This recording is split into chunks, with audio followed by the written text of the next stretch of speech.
ตอนนั้นเห็นไปแต่อายุ15 ปี15 ปีแล้วเห็นตอนนั้นได้เงินได้คำโดยได้เป็นหลายเติบแหละรับเป็น และ แสนไปแล้วดนไปบาทนี่รถได้เงินคำลายแล้วมันว่าหยุดก่อนพอบัดแล้วค่อยได้แล้วค่อยมาบัดแล้วน่ะซอยม้อย7-8 ปีละประมาณ8 ปีละซอยม้อยบ่ติดต่อ และปัจจุบันอายุจักปีอ่ะนี่ ไปแต่อายุ15ตอนนั้นอายุ15บ่นี่แม่นล่ะ โอ้ ตอนอายุ15แล้วประมาณ20 นางสาวบุญมีพี่น้องเลยเนาะนามสกุลได้ใดมีอยู่บ่ บ่มี บ่มีนามสกุล มีนามสกุลแล้ว ตอน ไป ไป ตั้งแต่อายุ15 เฮ็ดบัตรเฮ็ดหยังไปบ่ไปตอนคือว่าบ่ได้มี แบบรีไปได้ นี่ไปอีก แบบนั้นแบบลอยไป คะแนนว่าเฮาอันบ่ได้รีมีบัตรมีเบอร์แล้ว ส ตรวจ บาย สอบได้อยู่ ถึก เออ ตอนนั้นบ่ไม่แล้วบัดงานบ้านอยู่กรุงเทพ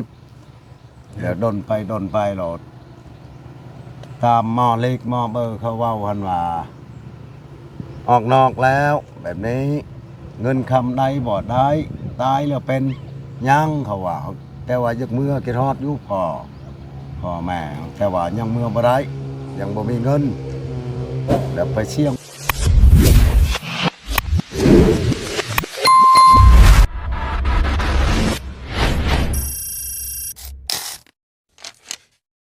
ไม่เห็นหนวดตอนนั้นเห็นอันนี้ราคามงประมาณได้แล้วมง8-9 ปีนี่ บ่ โอ้ได้ติดต่อมาเลยไอ้หมอยนี่พอผมดูเรือนำงองนำลูกหลาน โดย สอบให้ได้ อีหยังพี่น้องเอ้ยเนาะเป็นจังไดมาจังไดเนาะพี่น้องเนาะเอาเบิ่ง ลงเล็กลงเบอร์ก็ช่วยมอยบ่ โอ้ เห็นมีแต่ว่ายังจักอยู่ไสเพราะว่าอยู่ไกลอยู่ไทยถามเขาว่าเป็นในใดตายหรือยังว่าอยู่ไกลอยากมาบ่ได้คือว่าออกยากตัวบ่ได้ติดต่อหาเลยนะได้ก็บ่ติดต่อใส่รถผู้เป็นพ่อเป็นห่วงคิดฮอดลูก อันใดเป็นจังไดเรื่องราวมันเป็นจังไดเพาะเฮายังงงอยู่ตอนนี้ เรื่องราวหันไปเฮ็ดงาน ไปหางานอยู่ไทย ไปทำงานเอาในนั้นสักที ไผลูกสาวบ่ สาว ซึ่งคุณมี เอ้ยพี่น้อง นี่เป็นพ่อบุญมาอายกกหันแม่นบุญมาอายกก โดย แล้วก็บุญมี โดย มี6 คนนะลูกพ่อ อื บุญมีอันนี้อาคายอาไต้นี่ อืม บักไม้นี่ โดย 3 คน6 เลพ่อมามื้อนี้มามาแบบให้ลูกหลานนั้นขอความช่วยเหลือให้ชอบลูกให้นี่แหละ โอ้ตามหาญาติ แม่นแหละ อืม ญาติกับแม่นให้ โดย ให้ลูกตามมานะ โดย ญาติกับแม่นลูกสาวพ่อนี่แหละ อืมอันนี้บ่ นี่แหละ โอ้ถือว่าทั้งพ่อนี่ได้ขาดการติดต่อกันจากมือจากวันแล้ว ว้าย7-8 ปีละ บ่ที่ว่าบ่ได้ยาว มีความโอลมมาเลย บ่มีซอยมอยเลย จอยม้อยเลย พอจนเมื่อย มาพอจ้างมานั่งก็ได้จ้ะ กันนะบ่เป็น อ๋อ ไปดีบ่เป็นนึกก่อนมัน ก็ได้จะยังโชว์ก็ได้พอกล้องมันสิเห็น แม่นละ เด้อกันนั่นแหละเนี่ยบ่อยาก มาข่าว แม่นละมา มาหา ข่าว หลายเทื่อแล้ว ลายแล้วใช้คนนี่แหละ โดย เป็นข่าวมา แต่ยินบ่สร้างว่าแว่วๆอยู่วังใดนะ คนนี้เป็นลูกชาว แม่ อัน แหละ นี้ นี่ บ่ แหละตามหาคนนี้แหละ ไปแต่อายุ15แต่ตอนนั้นเห็น ไปแต่อายุ15 ปี 15 ปี ตอน แล้วเห็นตอนนั้นได้เงินได้คำ โดย ได้เป็นหลายเติบแหละรับเป็น และ แสนไปแล้วดนไปบาทนี่รถได้เงินคำลายแล้วมันว่าหยุดก่อนพอบัดแล้วค่อยได้แล้วค่อยมาบัดแล้วน่ะซอยม้อย7-8 ปีละประมาณ8 ปีละซอยม้อยบ่ติดต่อ และ บ่ยัง ปัจจุบันนี่เจ้ากะว่าอายุเพิ่นประมาณจักปี โอ้ยลืมแล้วลูกว่ายอมจักเท่าไหรสิหึงแหละสิประมาณกับว่า30 ปลายพุ่นแล้วบ่จัก โอ้ อ่านเบิ่งได้แล้ว31 เจ้าอายุจักปีแล้วเจ้า ค่อย50ปลายเลย51 52นี่แหละ ข้าวปลายปี แม่นแหละ 7-8ยังเก่งก็5 ปี 6 ปีอะไรอย่างงี้เบิ่งบัตรเขาเจ้าไปเห็น พี่น้องสิงงเนาะพี่น้อง แม่ เนาะ นๆเจ้า อันนี้แม่นทางพ่อเพิ่นมาขอความช่วยเหลือ ขอบคุณมาเนาะ เจ้าเจ้า ทางพ่อบุญมาเนาะ บ้านกกตามเจ้า บ้านกกตานเพิ่นมาขอความช่วยเหลือพี่น้องเอ้ย เจ้า หาลูกสาวเนาะพี่น้องเนาะหรือว่าหาหญิงสาวหยังก็ชื่อ เอา อะไร บุญมีบุญมี หญิงสาวอันบุญมีพี่น้องเอ้ยเนาะนี่แหละตามโฮมนี่แหละตอนอายุจักปีอ่ะนี่ ไปแต่อายุตอนอายุ15บ่นี่ 15แม่นแหละ โอ้ ตอนอายุ15แล้ว ประมาณ20ไป นาง ปี สาวบุญมีพี่น้องเอ้ยเนาะนามสกุลใดๆมีอยู่บ่ บ่มี บ่มีนามสกุล บ่มีนามสกุลแล้ว ตอน ไป ไป ตั้งแต่อายุ15 เฮ็ดบัตรเฮ็ดหยังไปบ่ไปตอนคือว่าบ่ได้มี ตอนนั้นแบบรีไปได้ หนีไปอีก แบบนั้นแบบลอยไป คะแนนว่าเฮาอันบ่ได้รีมีบัตรมีเบอร์แล้ว ส ตรวจ บาย สอบได้อยู่ ถึก เออ ตอนนั้นบ่ไม่แล้วบัดอยู่ดนไปก็สิได้เขาสิเฮ็ดอยู่พุ่นก็บ่ฮู้ อืม ก็ไปดนแหละพอไปตอนนั้นหันบ่มีแล้วบัดมากลับมาแล้วบัดเป็นสิเฮ็ดบ่ได้ก็ลืมแล้วพ่อก็ดนแหละดนแล้วมันดนแล้วพ่อก็ลืมบางเทื่อมันกลับมาได้มาบ้านตอนนั้นมานะ ดอ แต่ไปแต่บิดทันบ่มีรีไปแล้วบัดนี้มามันอยู่ประมาณได้2-3 ปีแล้วมาแล้วพ่อก็ลืมลงแล้วหรอก ดอก ลับบัดนี้หรอกเฮ็ดยังไดซอยม้อยบ่แม่นคือว่าบ่ได้กลับ แต่ว่ากลับแล้วบัดกลับบัดนี้ซอยม้อย บ่ได้ติดต่อกันนี่9ปีแล้ว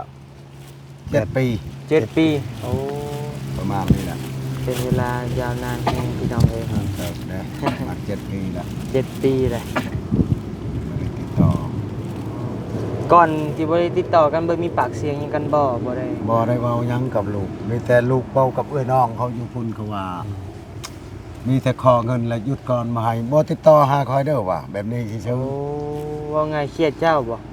ว่าก็บ่จักทุมนก็บ่ฮู้นี่ก็แต่ว่าเพิ่นเว้าในนั้นว่าบ่ติดต่ออ้ายเอื้อยน้องหันใช้โทรศัพท์หันมีนั้นแต่ว่าเพิ่นหันบ่ใช้ตะกี้เฮ็ดงานบ้านตะกี้หัน อืม เฮ็ดงานบ้านอยู่กรุงเทพแล้วดนไปโลดตามหม้อเล็กหม้อเบอร์เขาเว้าหันว่าออกนอกแล้ว แบบนี้เงินคำใดบ่ได้ตายแล้วเป็นยังเขาว่า แต่ว่ายักเมื่อกินฮอดอยู่พ่อแม่แต่ว่ายังเมื่อบ่ได้ยังบ่มีเงิน แล้วไปเชียงมองหันนี่เขาว่ามีอยู่แต่ว่าอยากให้มีลูกบัดนี้เบาในนั้นเอกเขาว่า ยังฆ่าลูกน้อย โอ้ อยากเมื่อบัดยันลูกน้อยเมารถนี่ก็ตามมาดูมาเดาหนนะแต่ว่านี่ก็บ่เห็นเนาะก็ยินเด้อของพ่อนี่ก็ไปหาเชียงหลายบอนแล้ว โดย ตัดพูดกับไป แต่ว่าเพิ่นนี่ยังบ่ได้เสียชีวิตเนาะ ยังเพิ่นว่ายัง เพิ่นว่ายัง วานชื่นนี่ก็เชียงอีกพุ่นทางบ้านอันนั้นสังน่ะหนองบัวลาวพุ่น อืม ก็ยังว่าอยู่ไกลขนาดว่าลูกเจ้านี่ว่าลู อยู่ไกลขนาด อยู่ไกลแต่เมืองว่าไกลแต่เมืองก็อ่านว่าเขาว่าอยู่ชวนกับไผพุ่นหรือชวนเมืองแมง อยู่ลาวนี่บ่ ชวนเมืองทุเรียนบ่ไทยพุ่นแหละ โอ้ บ่แม่นอยู่ลาวแล้วอยู่ไทยพุ่นไหน ยันตกเขตเป็นอยู่อินโดนีเซียผมบอกอยู่อันนั้นประเทศอื่นผมบ่จักแล้วเขาแนว จังหวะนั่นแหละจังหวะ แถวไทยนี่สิบ่โดนดอกจังน้อยก็ฮู้เนาะ อยู่ไทยบ่ได้อยู่แถวอื่นครับแต่ว่าอยู่ใกล้เมืองเขาว่าอยู่ทำสวนกันว่า พี่น้องเด้อผักพังเด้อพี่น้องเด้อนางสาวบุญมีนะพี่น้องเนาะเพิ่นอายุตอนที่ไป7 ปีขึ้นหลังนี่อายุ15 ปีเนาะเจ็ด 7 สิ20ปลายแล้ว ประมาณ21 22ปีพี่น้องเอ้ยเนาะหน้าตาประมาณนี้นะพี่น้องเนาะกะฝากพี่น้องผู้ใดเห็นหรือว่าผ่านตาคุณหูคุณตากะ ทางฝั่งลาวก็ ทัก ข่าวว่า มาในเด้อพี่น้องช่องทางที่บันนิววางไว้ให้แหละพี่น้องเอ้ยนี่แหละพี่น้องเอ้ยรูปทรงเพิ่นพี่น้องเอ้ยเนาะกะ ยังน้อยอยู่ตอนนี้เนาะ ก็ยังน้อยประมาณ20ปลายหั่นแหล้ว ยังบ่ทันแก่ปานใดเนาะ ตอนเงินขาดการติดต่อกันนี่ เพิ่นอายุ15ปีบ่ บ่มาก็สิประมาณกายแหล้ว18 8แหล้วของ3-4 ปีจังมา โด ก็ ย คง โดย จัก โดย ความเติบแล้วหรือว่ามาเรียนบัตร 18 เรียนเบอร์ไปบ่20ปลายปี นี่แหละ แต่ว่าพ่อก็บ่ได้จื้อ บ่ได้เจอ ลูกไป แล้วพ่อก็ยอม เพื่อก็ หลงลืม บ่ฮอดดอก30 บ่ฮอด บ่ฮอดดอก บ่ฮอดดอก เพราะว่า วันนี้ ขาด เราเป็นลูกกกบ่ผู้นี้หรือว่า ที่สอง ผู้ที่หนึ่ง ที่หนึ่งบุญมา บุญมา ที่ส อยู่ บุญมี อยู่ใช้เราอยู่ในบ้านนี่บ่ เออเป็นทหารอยู่นี่ชิโนนี่อยู่ในบ้านนี่แหละไปใช้ผู้ที่สองไอ้นี่หมดทั้งมวลทัน6คนนะลูก อืม คนทอลูกกกแล้วแหละ อืมอันนี้ก็ ไปหาอยู่ใช่ก็ซอยหมอดหาอยู่ใช่ก็น้อยมาเขาว่าเดือน5สงกรานต์สิมาว่ะ อืม ไปเชียงอยู่ใช่ก็สงกรานต์และถ้าบนสงกรานต์ก็สิม้อยเลยพ่อหลุดภูมิใจคือกันที่ฮอดลูกก็ได้ติดต่อใส่ในนั้นใน แต่พอเท่าพื้นแก็บก็นอกเบานิ้วคอยเบิ่งคลิปเราก็ยังเงิงเติบเนาะ ยังได้เมียผลอยู่เนื้อผลเราก็ดีบ้านหัวยิงเมียเรา ก็นั่นแหละเห็นมันลายเขาจุเอฟชอก FC เขาชอกให้ก็เห็นหลายคนให้เจ้าเลยเขาทันเลย เพิ่นก็ยังเมื่อบ้านเด้ ลายคน ครับ แม่นก็พอ แล้วก็สิว่า มีอัน พอ ให้ ไปหั่นแหละ เสียง คนมาในนี่แหล้วมาติดต่อหา เนาะ น้องเคยให้น้องเคยกันมาแล้วบอกแล้วอยากให้เพิ่นชอกให้แน่ว่าจุเขาชอก FC เราก็บอกช่วยเหลือลูกหาหลานหาเต่าซอยกัน ทางพ่อนี่ชื่อในใดก็ คือบุญเตียง บุญเตียง นั่นแหละ อายุจักปี ประมาณ50นี่แหละ 50ปี นั่นแหละ อืม แม่ ลูกสาว มันก็ ชื่อบุญมี แม่ก็บัวผ้าแม่มันก็ แม่บัวพาเนาะเพียงเนาะอืมคะแนนว่าทั้ง เป็นพ่อบุญมา สาวบุญมีเบิ่งอยู่กะ นั่นแหละ ติดต่อมาในเด้อเพิ่นเนาะ เป็นห่วงคือกันอ๋อ ตะกี้ตอนแรกๆนี่เพิ่นไปอยู่ไสจ้ะ อยู่ในกรุงเทพ กรุงเทพเป็นไปอยู่ไส กรุงเทพครับ บ่ได้ใช้โทรศัพท์บ่ตะกี้ ใช่กะบ่ได้ทำนี่ไปนำคนบ้านนานี่เอ้ยน้องก็เฮ็ดติดกันแล้วบัดผู้น้อยนี่ก็มันบัดย้ายงานบัดนี่ย้ายงานไปบ่อนอื่นแล้วบัดพระไว้เพิ่นอยู่หันพอเดียวแล้วก็ บัดจะตีพี่น้องกับเพิ่นบ่ติดต่อหาเลยบ่ บ่มีน้องก็บ่ได้ติดต่อกันติดต่อนี่นั่นกะพ่อก็บ่เป็นห่วงเนาะนี่ทั้งใดทั้งน้ำเมาในเช้าบ่ได้สนใจเลยมันก็อยู่ผู้เดียว อืม จำบ่ผู้เดียวแล้วจังพ่อเป็นห่วงบ่ได้ยินข่าวนี่ใดก็ช่วยหมอยนี่ใดก็ช่วยหมอยฉันพ่อก็บ่ดูดหน้าดูดหลังแหละอย่าคาย โดย น้องนงลูกหลานขอความช่วยเหลือช่วยกันนี่แหละได้สั่นมันยอมแล้วก็มันไปหั่นไปนี่ก็จนเมื่อยล่ะไปเชียงหั่นกับยังเอาบ่เห็นมานะก็สิ โดย แต่พอเวลาคิดฮอดน้ำตาตกเลี้ยงลูกแต่น้อยๆไปแล้วไม่ได้ช่วยหมอยบ่ติดต่อหา อืมเข้าใจความรู้สึกอยู่เนาะ จักไม่ได้ใช่จักดู พี่ ใช่ น้องเอ้ยเนาะ แต่ว่ติดต่อใช่กับใครแน่ที่บ่ติดต่อใช่นะ เกิดขึ้นไปอีกแนวหนึงก็เนาะเห็นข่าวออกมาก็หลายนะ จ้าอันนั้นแหละร้ายก็มันที่ชอบขอความช่วยเหลือเขาชอบให้ก็ร้ายก็ว่าละปลูกเดี๋ยวนี้ยันว่าใช้โทรศัพท์แล้วเบิ่งเนาะแล้วก็วันนั้นทำข้าวหานี่พ่อแม่เจ้านี่นั่นนี่คิดฮอดเป็นห่วงให้เจ้าติดต่อหาแน่นี่รถนี่ได้ก็บ่ติดต่อทุกข์ยากพักม่องก็แต่ว่าอยากรู้จักว่ายังแบบนี้นะแหละมีแฮงอันนี้รถสอยม้อยจักนี่ใดจักนี่ใดจักตายจักยังรถ โดย ใช่แต่ว่าไปเชียงว่ายังอยู่หันยังแต่ว่าบ่ติดต่อใช่พ่อแม่นี่ก็ โดย แม่ก็เป็นห่วงเหมือนกัน เนาะ เดี๋ยวแม่เพิ่นทันเชียร์แล้วเดี๋ยวนี้ โอ้ ยังแต่เป็นพ่อ โดย เพิ่นก็บ่ได้มาแม่เชียร์ก็บ่จักจัง เขาโมโหเลยเนาะ ประมาณปีหนึง2 ปีนี่แหละ อันนั้นเจ้านี่ละว่าอันพ่อกันนั่นเคยไปลิ้นอยู่แถวโรงบางยาง แม่ละ โอ้เฮาถามคุณอยู่คิดว่าเจ้ามีครอบครัวแม่นได้ยินเขาเจ้าว่าเราเป็นพ่อไม้ว่ะเฮาก็ว่าหาก็สนใจอยู่หาก็สิถามเจ้าได้ แต่ว่าลูกเพิ่นบัด บ่จักแล้วผู้นี่มันไปก่อนนี่ แม่นๆโอ้บ่ฮู้แหล้วบ่มีบัตรมีเบอร์แห่งตึกแล้ว ว่ายังแต่พ่อแม่ยังละแต่ที่พ่อแม่ใช้ยังแต่พ่อแม่ไปแล้ว2 ปีนี้แล้วแม่ในจากครับบ่จัก แม่เสีย2 ปีแล้วเนาะ 2 ปีนี้แหละ พี่น้องเอ้ยแบบยากอยู่เด้อเนาะพี่น้องเนาะเพราะว่าบัตรเบอร์กับบ่มีหั้นนะเพิ่นหลักไปสมัยตะกี้ บ่มีล่ะ คะแนนว่าเอาอีหลีอะเหรอคะแนนมีบัตรมีเบอร์ก็ให้เฮาไปเช็คเบิ่งอยู่ตมเนาะ แม่นถึกอยู่เด้อตัวเนาะ อืม มันจะง่าย มีแต่ข่าวหาซื่อๆนะชื่อผู้นั้นผู้นี้อยู่ใช่ก็ให้เบิ่งนำนี่แหละข่าวหาติดต่อหาพ่อแม่เบอร์นี่นั่นนี่เบอร์พ่อฉันก็ให้ติดต่อเช่นนี้ก็ได้แบบนี้ มีแต่คะแนนว่าเห็นเนาะพี่น้องเอ้ย แม่นละ ก็ติดต่อมาทางเบอร์บ่นิ้วก่อนก็ได้ แม่นละ แล้วจังบ่นิ้วสิประสานหาพ่อเพิ่นเนาะพี่ แม่ น้อง นละ เนาะ แม่นละ อืม นั่นละ นี่แหละฮูกก็ได้พี่น้องเอ้ยเนาะ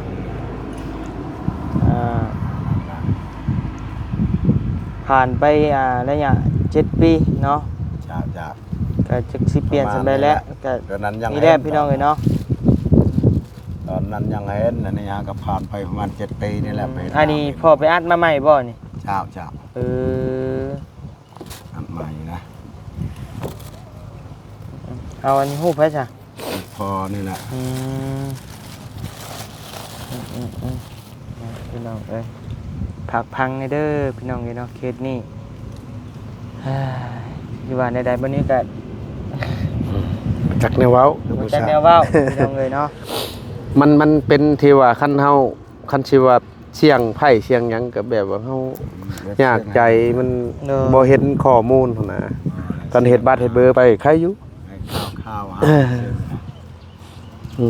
ว่าบ่ได้บุญเพิ่นยังฮะเพิ่นหลาย อันนั้นแหละ มันก็เห็นกันคือเก่า แม่น ให้ข่าวหาแบบนั้นน่าอยู่ใส่กับข่าว ก็ง่ายคอยไปเฮ็ดหยังไปเป็นทหารแต่ข้าวตะกี้เราไปเอาเมียอยู่แถวบ่อแตนแก่นเฒ่าจนเช้า30 ปีเมียเราเสียผู้นั้นเอาจนเอาเมียใหม่ได้ลูกเต็มเงินเต็มชาติหากลับมา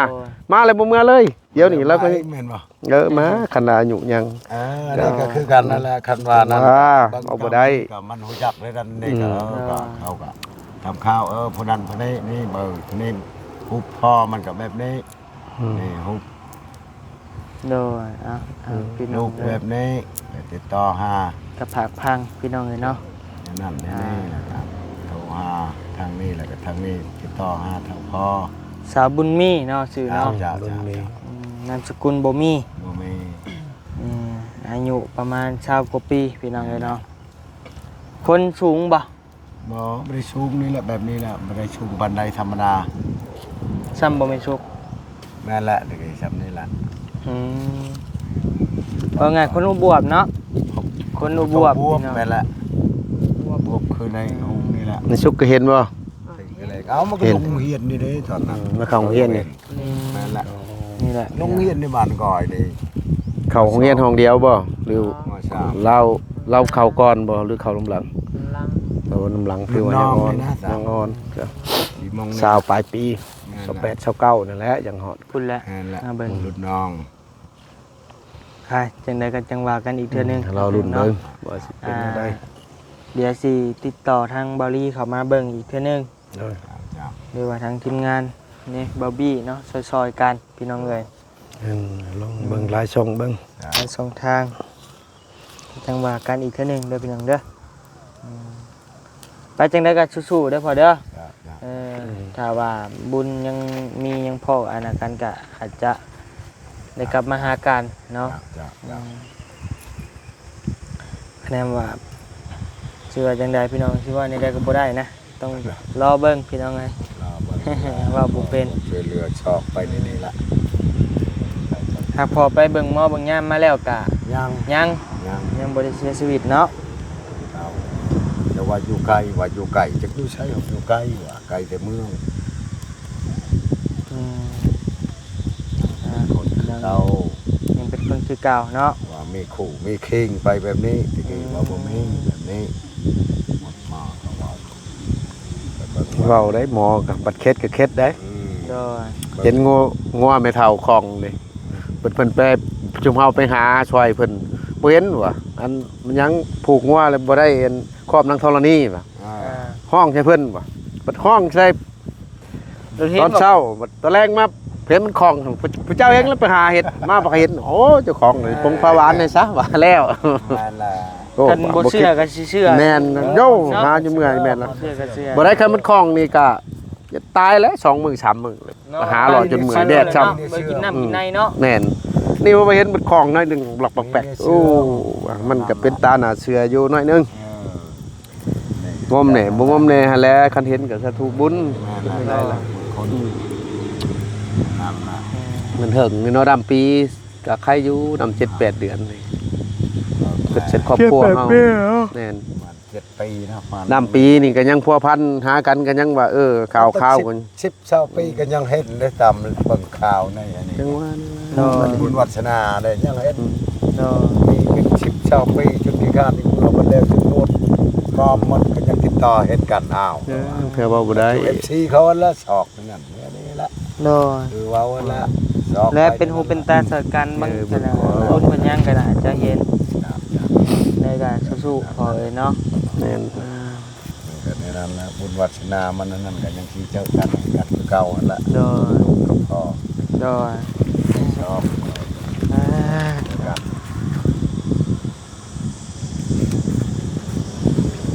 มีแต่ทั้งพอจับหูขึ้นมาเบิ่งเอาขอถ่ายแบบนี้ เป็นจริง เห็นกล้องเด้อ เป็นกล้อง โอเค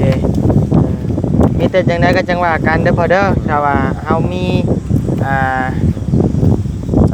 ข่าวๆเนาะหรือว่าวี่แววก็อาจจะสิมาหาใหม่ ครับ จังไดก็สู้ๆนิดนึงเด้อไปโอเคอยู่ดีมีแห้งเด้อพอเด้อจังไดก็ ขอบใจคุณจะ อยู่ดีมีแห้งหมาทุกผู้ทุกคนเด้อพี่น้องเด้อผากพังในเด้อพี่น้องเอ้ยเคสนี่เป็นพ่อยังก็ ขอบคุณมาก พ่อบุญมาหาลูกบุญมีพี่น้องเอ้ยเนาะ เจ้าพอ พ่อกับลูกพี่น้องเอ้ยเนาะโอเคนะโอเคโดยได้ละ ได้แล้วก่อน ไปโอเคอยู่ดีมีแห้งพี่น้องเอ้ยหมาทุกผู้ทุกคนเนาะโดยสบายดี เจ้า